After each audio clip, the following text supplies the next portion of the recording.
गोगलू जी मेरे आका। अब मैं शाह जिन्नात के इस तिलिस्माती खंजर को तोते का पुतला बनाकर इस पिंजरे में रखने लगा हूं।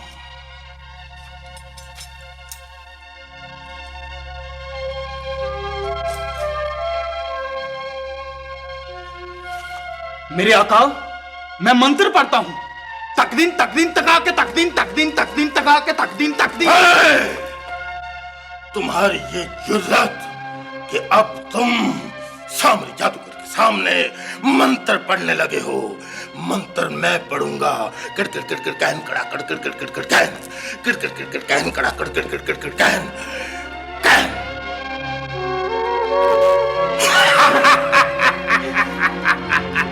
अयो अयो अयो अयो गोगलू जी मेरे आका।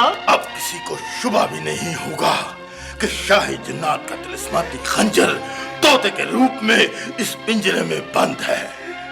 गोगलू जी मेरे आका।